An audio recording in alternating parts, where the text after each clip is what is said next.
Woo! Call of Duty League. What is up, people? Hope you're all doing well, having a great Monday morning so far. As per usual, breaking down the results and some of the starting storylines for Call of Duty League grown from this past weekend. Plenty of Call of Duty videos coming out all week long until next event. First of all, if you guys could not tell, obviously title gives it away. Congratulations to Atlanta FaZe for another win, another title, and another online championship. All right, giant asterisk mark around that. Of course, during the event as well, we did see some connections, some lag issues, some internet issues as well with the servers. Yet again, especially early on, we saw a few tweets about this. Alongside that, a forfeited map we talked about yesterday of London versus Atlanta FaZe map 1. If you guys did not see that video, we already made a video about that. Scraps going off on Twitter about refilling a water bottle. It was an incredible story. Speaking of incredible storylines from this past weekend, though, I love breaking down this stuff because each and every week a team pops up that we just didn't see coming. And yes, it is online. It does make a massive difference. This past weekend proves exactly that. But along with all of this, hopefully some teams out there have made changes,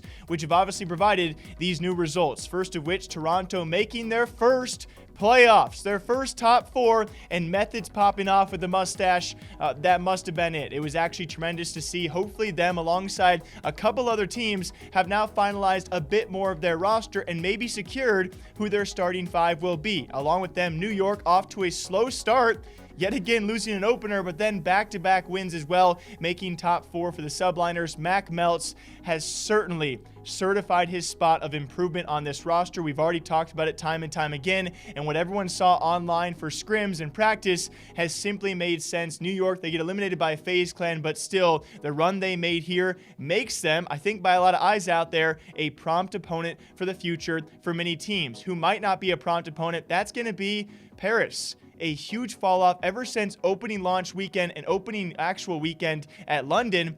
They haven't made playoffs in top 4 ever since. Another 0-2 out of groups for Paris, and the fall off continues. Can they bounce back?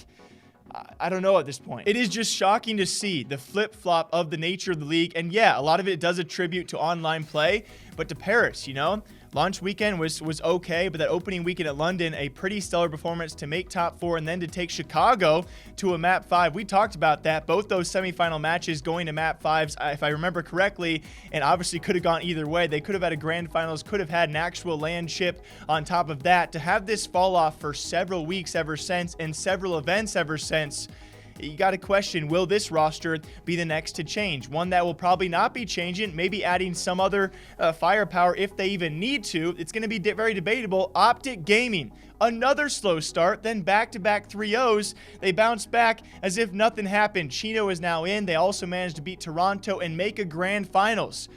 A top 4 previously, and now a grand finals appearance, this time Chino in. This has solidified JCap staying on the bench and Chino in. The giant question lingering, though, is will they also continue to add more, or will this be enough of a result to keep this roster for the time being and keep it up? I think from this event alone, we actually have pulled that Toronto maybe have solidified their starting 5, we hope. OpTic, maybe the same. New York, probably the same as well. But other teams out there may be lacking and struggling. Does London make changes? They still look impressive here and there. And don't get me wrong, guys, a lot of these series can flippity flop. They can go back and forth. A lot of round 11s, a lot of map 5s throughout this weekend, so don't take me too seriously. But does Paris make a change? I think that would probably be the more concerning topic of debate. But yet again, when it comes to the grand final, lastly, guys, Atlanta FaZe take another W, and in doing so, it was still a close 3-1 series, right? You look towards that map 2 SND Celium round 11 1v2 clutch.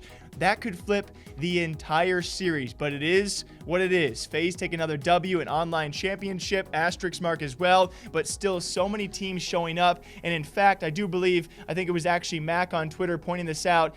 It was actually number 9, 10, and 11, I believe, previously ranked teams all in the top 4 making playoffs for this event. I mean, if that's not online play, I don't know what is, but it's still exciting to watch. So, as I said before, guys, plenty of storylines coming from this past weekend. I'll break those down every single day. If you guys have talking points as well you want me to touch on, I certainly can make a video if it's good enough. Until next time, though, you know what to do, all right? Drink your water, drink your coffee. I'll see you guys back here sometime soon.